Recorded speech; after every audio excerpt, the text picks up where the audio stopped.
It's time. It's time. It's time. Today is September the 12th, 2025. And it is 10:56 a.m.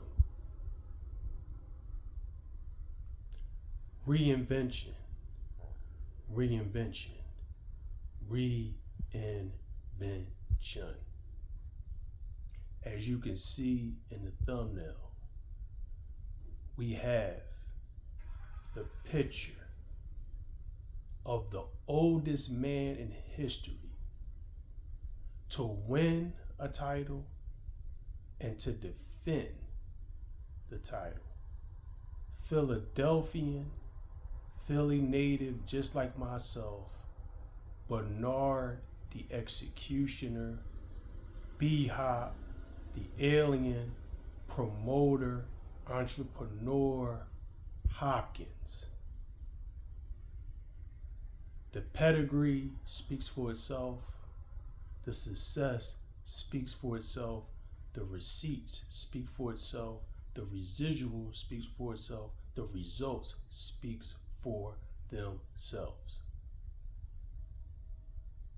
Bernard Hopkins is my second favorite fighter of all time, right behind Roy Jones Jr. To reinvent yourself means to be like the phoenix and burn to ashes your former self so you can become an even greater version of yourself. Now, if you want to learn the story of Philadelphia's own Bernard Hopkins, check out The Art of War, a very successful podcast from one of the most technical fighters of all time, Andre SOG Ward. Check out the video that I did on one of his quotes. Go through my archives. And in this podcast, Bernard Hopkins tells his story. From the North Philadelphia streets to the penitentiary to becoming the penitentiary champion, all the way to where he is now. But I'm going to pretty much give my take on his whole transformation, his whole reinvention of himself. And it hits home for me because I'm from Philadelphia. I live not too far from where Bernard Hopkins grew up. He grew up in the Johnson Home Projects. I lived on the other side of the Johnson Home Projects, right before the bridge, Diamond Street, 29th and Diamond. That whole area was no joke. It was no joke when I was coming up. I'm 35 years young, so I know it definitely was no joke when Bernard Hopkins was coming up. Okay, Bernard Hopkins is 60 years old. Okay, Bernard Hopkins was a street guy. And the street life caught up to him at a very young age, and he was sent to the penitentiary. And in the penitentiary, he made a decision to not be a statistic. He made a decision to make his first reinvention of himself from street guy to disciplined boxer to mastering his craft. Okay? And in doing this, he became the penitentiary champion And that opened the door for him to go professional. Worked his way to a title shot against my favorite fighter, Roy Jones Jr., for the vacant IBF title that James Toney gave up to move up. Lost to Roy Jones by decision, only to work his way all the way back to becoming the undisputed middleweight champion of all time, defending his title and being undefeated as the champion for 10 years.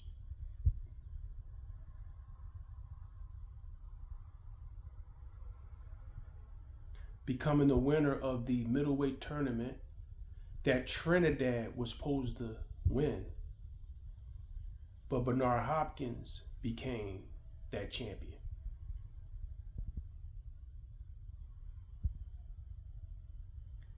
Then Bernard ran into, by this time 40 years old, Jermaine Taylor from Arkansas. Jermaine Taylor was able to defeat Bernard twice. Then Bernard Hopkins chose to move up to light heavyweight to fight Antonio Tarver, who knocked out Roy Jones in a rematch and hurt Roy Jones in a third fight and won by decision. And this is when he became B-Hop. From the penitentiary up until his loss to Jermaine Taylor, he was the executioner. And now that he moved up, attempting to do something that his favorite fighter, Sugar Ray Robinson, couldn't do, he reinvented himself to B-Hop. And after successfully defeating Antonio Tarver, he had a couple title defenses. Okay. Wound up losing to Chad Dawson. Okay. Then came back for Jean Pascal at 46. Got a draw. And in the rematch, this is where he made history. In the rematch, he was able to outperform a Jean Pascal that was in his mid-late 20s, and Bernard Hopkins was in his mid-40s. Okay.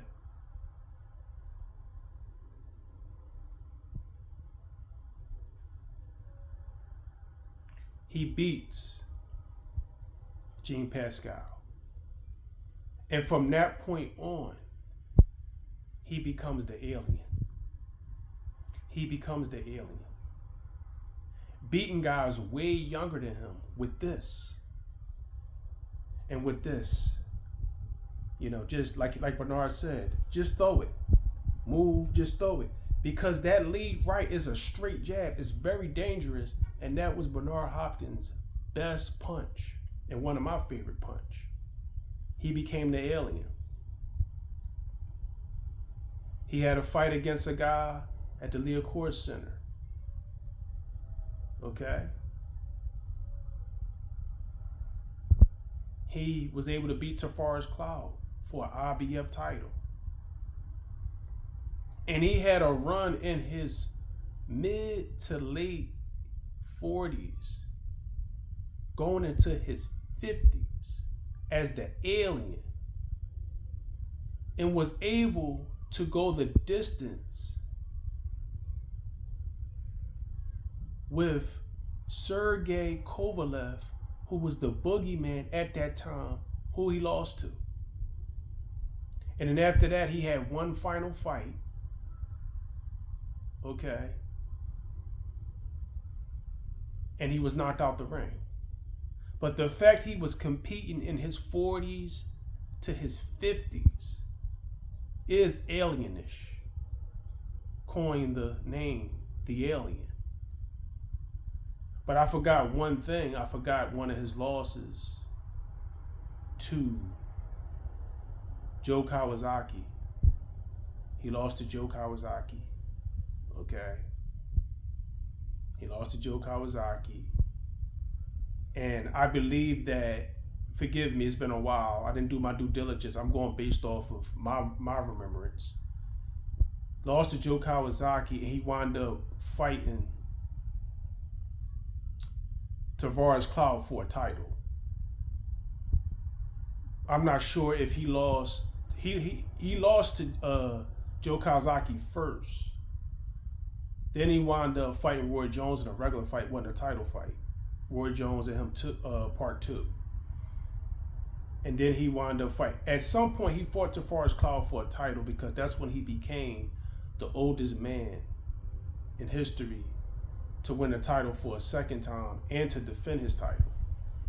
But no matter how you look at it, Bernard Hopkins was able to compete when most boxers can't compete at that level. And rest in peace to George Foreman, because he set the tone for older boxers fighting. Pacquiao is still fighting. Check out my video on Pacquiao Barrios. Mayweather fought in his 40s and is still doing exhibitions. But Bernard made that popular. George Foreman was the founder, and Bernard Hopkins made it popular. So Bernard Hopkins was able to reinvent himself multiple times. Prison champion, the executioner, B-Hop, the alien, and now he's a promoter, full-time promoter. This man came from the streets of North Philadelphia. The statistics state that he was going to wind up in jail or dead from the streets. And he proved the system wrong. And he proved the warden wrong that told him he would be back. So what are you saying, Jack? It's never too late to reinvent yourself. And never get comfortable with familiarity. Never get comfortable with that. Always work to become better every single day. Try new things. I just started wearing hats. Don't get stuck in a rut. Don't get stuck in the mud. Don't get stuck in being one way. Experiment. Be a scientist. Try this, try that. Reinvent yourself. Because reinventing yourself will always help you to continue to grow and continue to evolve. So I encourage you today, ma'am, sir, boy, girl, young, and younger, because I don't use that old word. Reinvent yourself today. Reinvent yourself today. Reinvent yourself today. Not tomorrow, not a month from now, not a year from now. It doesn't matter how old you are. Whether you're 18, whether you're 28, whether you're 38, whether you're 48, whether you're 78, you can start reinventing yourself right now. Because tomorrow is going to be better than today. Because today you've made the decision to make the changes, to reinvent yourself for the better, not for the worse.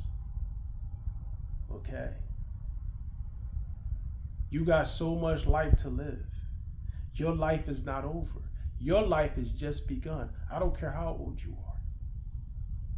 Don't feed into don't feed into the statistics. Don't feed into the gossip. Don't feed into what the news is saying. Don't feed into what social media is saying. Don't feed into it. Because when it's all said and done, society wants you to be their machine for their purpose. They want you to eat what they want you to eat. They want you to buy what they want you to buy. They want you to live the way where they want you to live. Be you, be you, and constantly reinvent yourself. Because when you constantly reinvent yourself, when you're constantly experimenting, being that scientist, going into that lab,